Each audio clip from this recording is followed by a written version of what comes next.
दोस्तों हम इस वीडियो में देखेंगे कि एक समान आपेक्षिक वेग से गतिमान दो निर्देश फ्रेम के लिए लॉरेंज रूपांतरण समीकरण। ठीक है, तो पहले आप इस नोट्स को अच्छे से देख लो।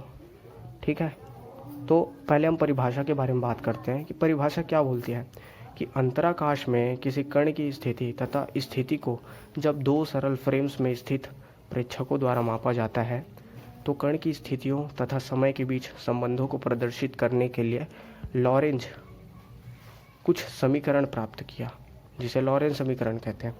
अब क्या बोल रहा है, मैं आपको सिंपली समझाना चाहता हूँ। अंतराकाश में किसी कण की स्थिति मतलब कि जो 3 डायमेंशन होता है ना, उसमें किसी पार्टिकल को हमने रख दिया है। तो वो जो पार्टिकल है ना, तो उसको जब हम दो फ्रेम्स में स्थित प्रेक्षकों द्वारा मापा जाता है। इसका मतलब ये है कि हमने ये वाला एक फ्रेम ले लिया और ये वाला एक फ्रेम ले लिया और ये पार्टिकल P है।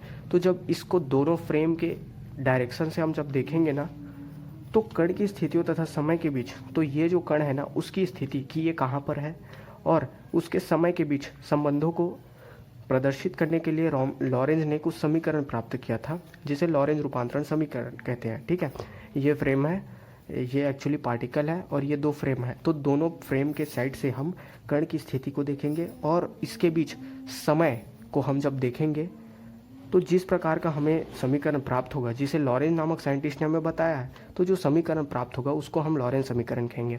समय अच्छे से बने रहना, आपको अच्छे से समझा दूंगा। ठीक है, माना कि S और S डैश दो जड़त्वीय फ्रेम है, इसको ले लेते हैं हम S। ठीक है, पेन नहीं चल रहा है, इसको हम ले लेते हैं फ्रेम S, इसको हम ले लेते हैं फ्रेम S डैश। ठीक है, S डैश फ्रेम S के सापेक्ष v वेग से x तथा x डैश दिशा में गतिमान है। ये जो फ्रेम है ना, ये वाली जो फ्रेम है वो यहाँ इस डायरेक्शन में गतिशील है। ठीक है, उसके बाद t equals to T dash equals to 0, मतलब हमने समय को दोनों फ्रेम के लिए 0 ले लिया है।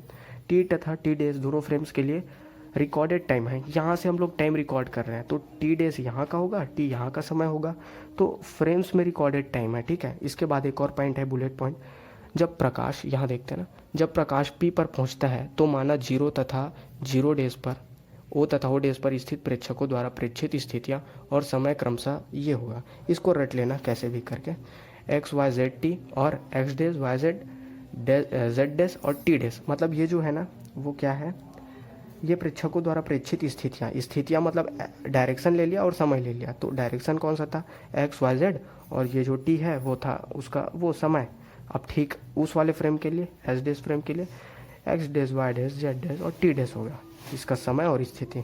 और हमने ले लिया कि माना कि प्रकाश का वेग c है करके। ठीक है, आई होप आपको अच्छे से समझ आ गया होगा। तो ये परिभाषा लिख लेना आप लॉरेंज बल का, ये डायग्राम बना देना, ये रेखा चित्र का वर्णन कर देना कि ये क्या क्या चीज़ है। अब चलिए हम डेरिवेशन के साइड चलते हैं। ठीक है, मैं आपको बना के दिखाऊंगा।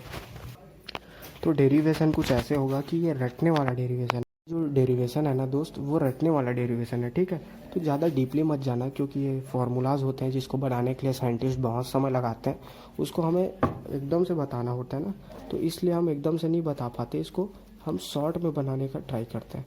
तो अभी हम डेरिवेशन जानेंगे लॉरेंज रूपांतरण समीकरण स्पेस और टाइम के लिए। ठीक है, तो इसमें हम देख पा रहे हैं कि क्या बोल रहा है कि यदि प्रकाश का वेग c है तो s से p तक पहुंचने में लगा समय t equals to OP by C, x का वर्ग प्लस y का वर्ग प्लस z का वर्ग इक्वल्स टू 1/2, मतलब उसकी घात 1/2/c। अब ये कहाँ से हुआ, देखो प्रकाश का वेग को हमने c मान लिया है। ठीक है, ये फ्रेम s है और ये पार्टिकल है, तो s से p तक पहुँचने में जो समय लगेगा ना, तो वो क्या होता है, टाइम। टाइम इक्वल्स टू क्या होता है, चाल बराबर दूरी बटा समय होता है। तो समय इक्वल्स टू क्या होगा, तो ये हो गया गति हो गया प्रकाश की, और ये OP मतलब ये स्थिति हो गई। स्थिति तो हमने निकाल दिया है, तो स्थिति हम ये रखेंगे x का वर्ग y का वर्ग प्लस z का वर्ग 1/2 उसका घात और बटे c रख देंगे। अब ये दोनों यहाँ पे मल्टीप्लाई हो जाएगा दोस्तों, और ये जो है ना वर्गमूल है वो यहाँ पे जाकर वर्ग बन जाएगा इसका। तो इस प्रकार से समीकरण 1 मिलेगा। ठीक ऐसे ही समीकरण 2 निकालते हैं।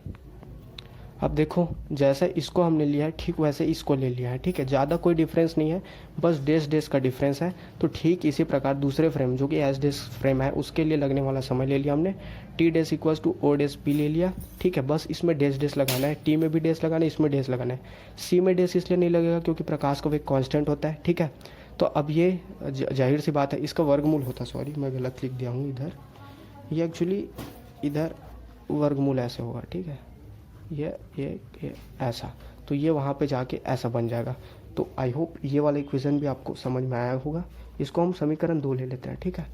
ओके, यहाँ पे देखना आप समीकरण 1 तथा 2 से ये जो देख रहे हो ना ये इक्वेशन, इसको हम यहाँ पे ला लिए तो इक्वल में 0 लगा दिए, इसको यहाँ से यहाँ ला लिए पक्षांतर करके इक्वल में 0 लगा दिए, तो इन दोनों को इक्वल कर दिया ना। ये देखो एक्स डेस का वर्ग वाई डेस का वर्ग जेड डेस का वर्ग, ये ऐसा हो गया।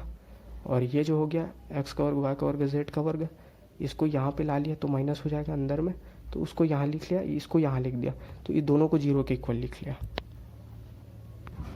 अब देखना ये दोनों को हमने इक्वल कर दिया। अब इसके बाद हम बताएंगे कि x तथा x डेस एक्सिस सदैव एक ही रेखा में रहेंगे। एक ही रेखा में रहेंगे तो इसका मतलब क्या होगा कि हम y को y डेस, z को z डेस ले लेंगे, ठीक है। अब ये दोनों को इक्वल अगर हमने ले लिया है तो समीकरण 3 को हम निम्नानुसार लिख सकते हैं। समीकरण 3 कौन सा हो गया अपना, ये वाला, जिसमें हमने दोनों समीकरण को 0 के इक्वल लिया है। तो उसको हमने कैसे लिखा है, x का वर्ग लिखा है और ये लिखा है c का वर्ग बाई c का वर्ग और t का वर्ग, ठीक है। इसको हमने लिखा है x डेस का वर्ग माइनस यहाँ पे ये आएगा ना, सॉरी मैं भूल गया हूँ, यहाँ पे ऐसे आएगा c2 और यहाँ पे t डेस का वर्ग, हाँ। तो ये बचेगा, ठीक है। ये क्यों बचेगा, क्योंकि अगर हमने पहले क्या बोला कि y equal to Y dash Z equal to Z dash, इसका मतलब क्या हो गया, ये दोनों इक्वल हो गए और इन दोनों को हमने हटा दिया तो ये बचा। आई होप ये समझ आया होगा। समीकरण 5 तक हमने निकाल दिया। अब समीकरण 6 के लिए हम जा रहे हैं। तो ये हमने समीकरण 6 निकाल दिया। अब समीकरण 6 कैसे निकाला कि प्रेक्षक ओ डेस का x निर्देशांक फ्रेम x में vt है, ठीक है, तथा प्रेक्षक O का x निर्देशांक फ्रेम s डेस में माइनस vt होगा। ये भाई रटने वाला चीज़ है, ठीक है। तो ये वाला लाइन आपको याद रखना है समीकरण 6 के लिए, ठीक है। इसको कैसे निकाल रहे हैं मैं बता रहा हूँ आपको, ठीक है। इसको रखिए, इसको रख के अच्छे से बता रहा हूँ यार, रखते नहीं बन रहा। तो इसको निकालना बड़ा सिंपल है। क्या करना, आप यहाँ पे x लिखना, यहाँ पे y लिखना, यहाँ पे भी x लिखना, यहाँ पे भी y लिखना, ठीक है ना।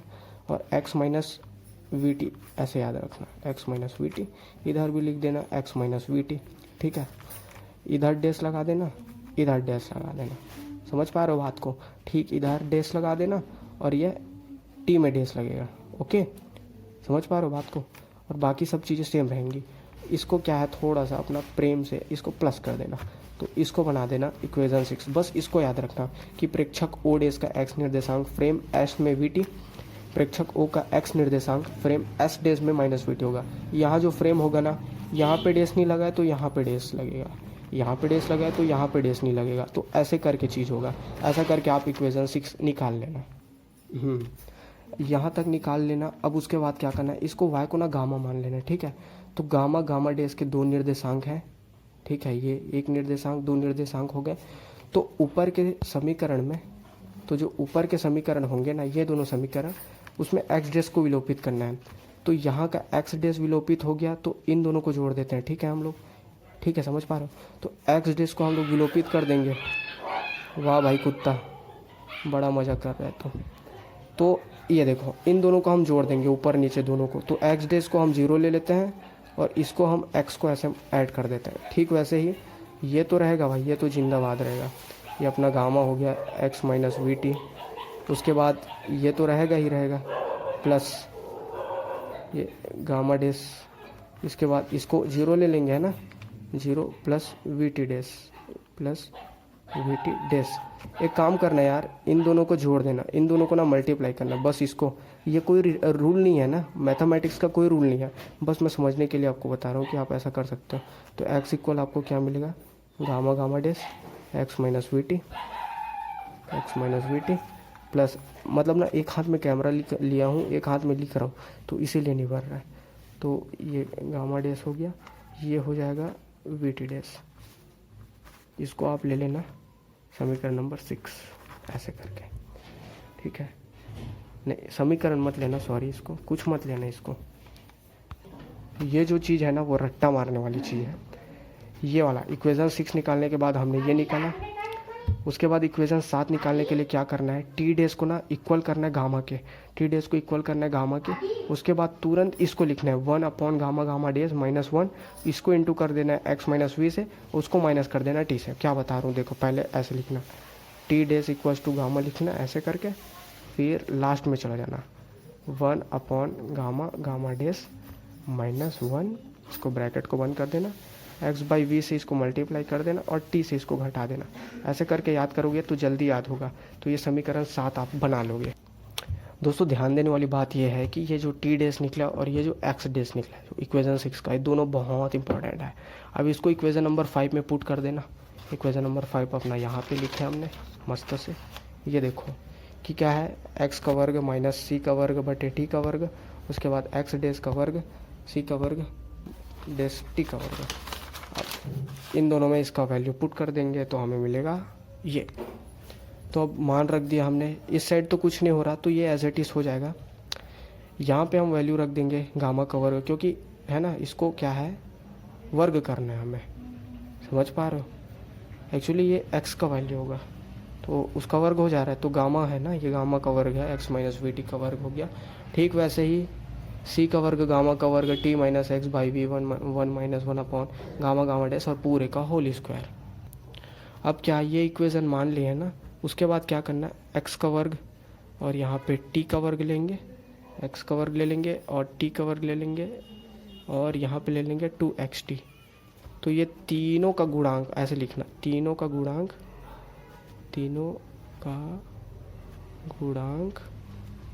जीरो होगा। ठीक है, तीनों का गुणांक जीरो होगा। तो पहले हम किसके सापेक्ष लेंगे, पहले हम टी का वर्ग का गुणांक को जीरो लेके देखेंगे, उसके बाद 2xt के गुणांक को जीरो लेके देखेंगे। ठीक है, अब देखो भाई, टी का वर्ग का गुणांक शून्य लेना है हमें, तो क्या किया है कि इसको रखना है। ठीक है, गामा का वर्ग इक्वल्स टू सी का वर्ग अपॉन सी का वर्ग माइनस वी का वर्ग, और ठीक वैसे ही इसको आप कॉमन ले लेंगे सी का वर्ग को। अब चूंकि इसके इक्वल जीरो कर लिया हमने तो सी को जीरो साइड भेज देंगे। ठीक है ना, तो गामा का वर्ग इक्वल्स टू 1 अपॉन वी का वर्ग माइनस सी का वर्ग बचेगा, वर्ग को इस साइड भेजेंगे तो ये रूट में आ जाएगा। तो हमें गामा का वैल्यू मिल जाएगा टी का वर्ग के लिए कि √1 अपॉन 1 माइनस वी का वर्ग बटे सी का वर्ग। हमें क्या करना है कि अब गामा डैश का मतलब 2xt के गुणांक को शून्य लेना है ना, तो जैसे इसको निकाला ठीक वैसे ही इसको याद रखना कि gamma gamma dash equal to 1 upon √1 minus V का वर्ग बटे सी का वर्ग। तो रूट को नहीं लेना है, जैसे ही हमने गामा का मान लिख लिया ना तो गामा डैश को हटा देंगे, तो गामा डैश इक्वल टू ये लिखेंगे 1 अपॉन √1 माइनस वी का वर्ग बटे सी का वर्ग। तो उसके बाद क्या किया है, उसके बाद हमने फ्रेम एस व एस डैश में रूपांतरण समीकरण निम्न होंगे करके लिखा है। तो इसमें क्या होगा कि एक्स डैश जो होगा ना वो 1 अपॉन √1 माइनस वी का वर्ग बटे सी का वर्ग ले लेना, एक्स प्लस वी टी को आप अपने से याद रख लेना। ठीक है, उसके बाद इसको Y dash equal to Y कर देना, Z dash equal to Z कर देना। तो एक्स डैश लिया तो टी डैश भी ले लेना, 1 अपॉन √1 माइनस वी का वर्ग बटे सी का वर्ग। इसको इससे देख के लिख लेना 1 प्लस वी एक्स बटे सी एक्स, वर्ग की जगह वी एक्स लिखना, सी का वर्ग की जगह सी का वर्ग लिखना, बस ये माइनस साइन को प्लस कर देना।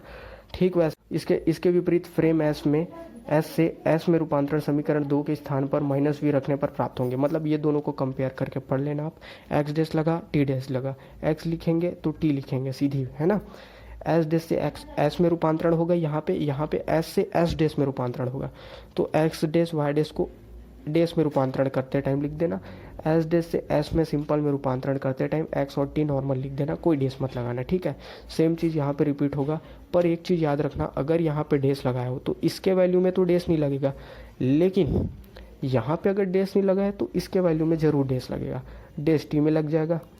थोड़ा सा याद रखना है, दोनों इक्वल ही वैल्यू है, दोनों को लिख देना, y equal to Y dash Z equal to Z dash, T equal to 1 upon √1 minus V का वर्ग बटे सी का वर्ग, T dash plus V X dash upon C का वर्ग। इसका इतना तो याद रहता है हर बंदे को, 1 अपॉन √1 माइनस वी का वर्ग बटे सी का वर्ग। इसको कहाँ से याद रखना है, यहाँ से याद रखना है, 1 माइनस वी का वर्ग बटे सी का वर्ग, तो ऐसे लिख देना 1 प्लस वी एक्स बटे सी स्क्वायर, और यहाँ पे टी डैश लिख देना, वी डैश लिख देना। ठीक है, अब यहाँ पे समीकरण 9 और 10, ये इसको 9 मान लेना, इसको 10 मान लेना। समीकरण 9 एवं 10 स्पेस एंड टाइम के लिए लॉरेंज रूपांतरण इक्वेशन कहलाएगा। यदि v से बहुत ज़्यादा बड़ा होगा c, तो v by C tends to 0 की स्थिति में गैलीलियन रूपांतरण इक्वेशन में चेंज हो जाता है। तो ये रहा आपका मोटे मोटे तौर पे लॉरेंज रूपांतरण। मुझे पता है कि अच्छे से समझ नहीं आया होगा, लेकिन मैंने एक नोट्स बनाया, ये देखो मस्त वाला। इसको मैंने क्यों नहीं पढ़ा है मेरे को पता नहीं, तो ये वाला आप फ़ोटो खींच लो, आई होप आपको अच्छे से दिख रहा होगा। और इसका डेरिवेशन ये, तो ये इसका डेरिवेशन है, इसका फ़ोटो खींच लो। अच्छे से देख लेना, ठीक है। और यहाँ पे कुछ ये जो लिखा है उसको मत लिखना, ये मैंने अपने बनाने के लिए लिख दिया। और ये लास्ट वाला पेज अच्छे से देख लो यहाँ से, ठीक है। ये और ये लास्ट वाला, ठीक। उसको उस पेज का भी दिखा देता हूँ, अच्छे से नहीं देखोगे। ये स्टार्टिंग हो गया, ये ठीक। दूसरे फ्रेम एच डेस के लिए समीकरण 1-2 को हमने इक्वल किया, एक्स और एक्स डेस को, और उसी प्रकार वाई और वाई डेस को इक्वल लिखा। तो जेड इक्वल टू जेड डेस करके दोनों को घटा दिया हमने। उसके बाद क्या किया है, इसका वैल्यू निकाल दिया सीधे, ठीक है। फ्रेम करके मैंने आपको बताया ना टेक्निक, वैसे ही। तो दो निर्देशांक निकालने के बाद क्या कर देना, एक्स डेस को विलोपित कर देना, फिर ये वैल्यू आएगा। फिर इसको तो रट्टा मारना है भाई, इसको रट्टा मार देना। क्या लिखना, T dash equals to gamma लिख देना।